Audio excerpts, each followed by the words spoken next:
Welcome to SEO.divanerasmus.com. We will continue with the fourth part of the steps to building SEO. I would just like to say that today we'll be creating quality content, learning how to create quality content, and also remember to add your keywords you've researched. Let's start. This is step number 3, and we're doing quality content, how to create quality content, and adding your keywords that you've researched. That's step number 3 out of 5 steps. Let's continue. Understanding your visitors and writing quality content. Well, number 1, who are the people that we want visiting our site? You need to ask yourself, who are the people you want to visit your site? And then at number 2, what roles do they play in an organization? Well, if you want to find out more about the people that you want to visit your site, you can go to http empowered.fosters.com tool and use that to find out more about the visitors that you want visiting your site, to understand them better, as it's very important for you to understand your visitors, to give them the quality content that they want. And number 3, match your topics to popularity of searches. So continue to search and find out which keywords and which content is most searched for and popular. And number 5 is define your topics to the users you target. So make sure that you define your topics and define them to make sure that you have the right topics for the right visitors. Number 6, also use Google Insights to see trends and what is popular. So you can also use the Google Insights tool as mentioned in step number 2, just to find out more about what tools you can use. Number 7, all of this needs to be done while implementing SEO keyword research and incorporating that with your target content. So make sure that the keywords that you've researched before writing your content is properly inserted into your content. So your keywords, you don't have to write your content after you've researched your keywords, but just make sure that when you post your content that you have implemented your keywords that you've researched. Number 8, fill in the gaps. Example, if there is already similar topics on the internet, find out what is missing and fill in the holes. So that basically means that if your competitors are writing about a certain topic and you believe they haven't covered something, and you can fill those areas they haven't covered, then you should really go ahead and do that and give your comment and your expert opinion on certain topics. So let's continue. Find out what competitors are writing about, and important to find out what they are not writing about. If you find what they are writing about, then there is opportunities you can give unique perspectives and even more value on. Okay, now let's continue to number 9. Define content angles, the tone of your content, who you are writing for. Don't write a sales letter. The content should have value. So when you have content, do not try and sell your visitors anything, as selling someone something will obviously make them less interested in your quality content, and especially that it won't be seen as quality content as it's a sales letter or a sales pitch. So the best thing to do is be original, make it come from your own voice, bring something new to the table that will excite your readers that they can't find anywhere else. Second, look at being humorous and even add a creative twist to your content, as it should make them feel engaged and even entertained from beginning to end. Next, format your content and consider the style of your content, a blog style or informative style articles. And then, or a contrast style where you are comparing product A with product B. You can also see what you can also have a walk through how to do a style of website where you can show people how to do a specific thing, you know, and then they can read and learn about it. And then also very important, use audio and video in your content so you can make your readers more engaged. And then let's continue. Understand who you are writing for, what you are writing about, and what style you are writing in. You will be sectioning foundations of thoughtful, unique, and relevant content that will wow human readers and search engines. Find out all the content forms available and experiment with them. So it's best for you to find out what you want to write about.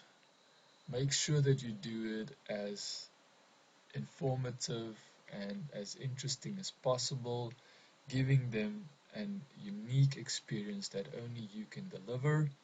And then just as an example, you can also use slides, shares online to express your topic and presentations.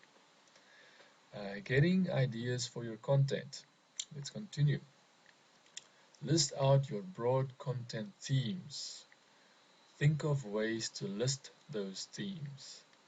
Classify your content and think of the styles you want to write your content in. So example number 1 on the left, educational style. So you can do pieces to teach what the users did not know. Let me just make that spell check. Pieces to teach what the users did not know before. So you can do an educational piece, or you can do a statistical piece where you can take a statistic fact or figure and expand upon it, offering value from a perspective of an expert. So you can give your expert opinion on something, especially if something is missing from the internet. If you see lots of people interested in a specific topic that they find very interesting, and you can actually elaborate and go deeper into the statistics and giving a better understanding of it, then you will fall under a statistics structure. And now let's continue with technical website style. So we will focus on details or advanced topics that appeal to savvy users or other industry experts. So if you're an expert, then the technical style is definitely for you. And then procedural. Procedural style is a step-by-step how-to guide to walk a user and visitor through a certain process. So I would say there's most of the websites focus on a step-by-step guide, as people normally go on Google to find out how to do a specific thing. So I would say the most used and the most in demand style is the procedural style of how to do something.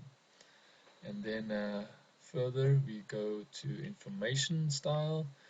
Informational style is just adding driving directions to your store or biographies of your key executive team. So that's basically your own information that you can put there as content that people can find interesting if they want to drive to your store or if they want to know more about your company and the executive team of your company.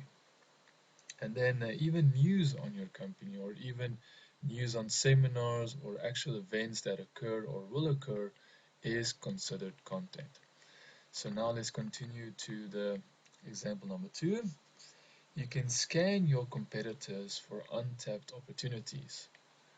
What can you improve, add, and include that wasn't or was said? So you need to ask yourself, what has your competitors tapped on, and what can you improve and add that they have said, and what better insights can you give that they have not yet mentioned? So we can move on, and you can even scan your competitors' tweets and see if they have an inside scoop. And what you can do if they have an inside scoop is you could do a commentary piece on it. You can basically give your commentary on what inside scoop they have done, what they have. And then example number 3, leverage your customers for new content. And this basically means that you can ask your customers for a review, or you can ask them for feedback on your website.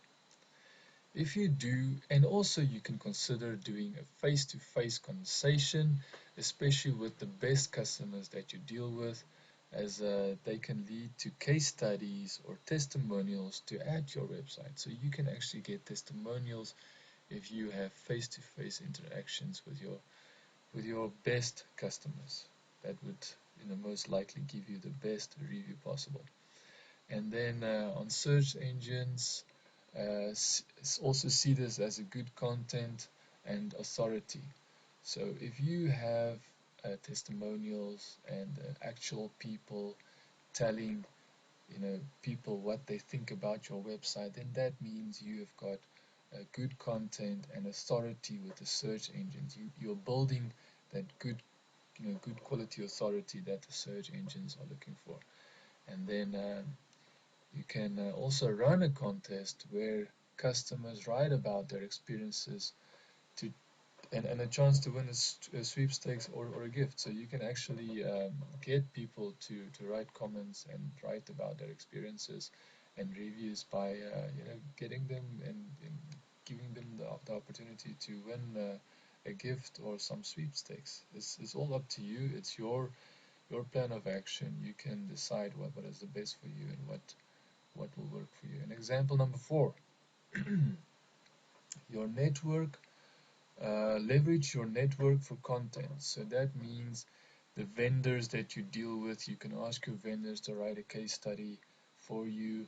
You can ask your peers, if not ask your peers, but if your peers give you an award or certification, you can write content around it, explaining exactly where this award ceremony was held, and how important your certification or award is that you've won, and just just explaining how happy the peers were to give it to you, and what good comments they had about you.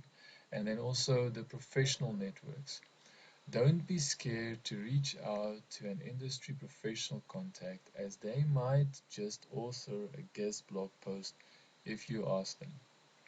So you can also use professional industry contacts that can actually write a post that you can add to your website that people can read, as this is seen as a very powerful content for people to know that they are dealing with a very experienced person with authority on your website, seeing that he is giving you the information and being able to give you that just by giving himself the opportunity to share the information he knows and getting it out there. So now we'll move on. So now you will understand how important it is for you to have an editorial content calendar. So this section is editorial content calendar, and you would need an editorial content calendar basically to make sure that everyone in your organization does what they have to do to get the content that your website desperately needs. You can use Google Spreadsheets to share your editorial content calendar. So that's a very interesting and very useful information that you can use Google Spreadsheets to share it. And now let's continue with define the frequency of planning. So you would need to understand how many times a day or per week a certain specific person would write content for your website. You would need to establish that. And then you would also define how much notice writers will be given. So how many months time do they have time to prepare for their content? And then remember that quality beats quantity. So you would need to, rather than getting many people to write not so useful topics or content is not the way to go. It's best to make sure that you've got quality content. Make sure that your writers have quality content that they are posting, that they are writing for your website. And then assign calendar content owners. That means that each person in your organization, writers, be them writers or not, that they have some part in where they will be given their opportunity to write something for the website. So take action on the calendar and let the writers take action as per their jobs. So we're almost finished with this part. Guide to promoting the content. You can include social media plans and promotional plans in the editorial calendar. Who will share what on each channel? What Twitter hashtags to use? And who is responsible for keeping conversations going in the social media and social websites? So it's very important for you to be aware of how to reach out to the millions of social media users by having a plan in place of how to reach out to those users in social media. And then also I've got an editorial calendar spreadsheet for structuring your workflow, and you can download it on this page that I have, or if you are only watching this through YouTube, you can also download the structured calendar spreadsheet at seo.divanerasmus.com/SEO structured calendar spreadsheet.zip. You can download that free spreadsheet and you can use it to organize your calendar and to create quality content on a regular basis and structured basis. And then the last thing is it's important to note that all of this needs to be done while implementing SEO keyword research and incorporating that with your target content. So always, always, always when you're writing content, make sure that you are implementing your keywords that you've researched.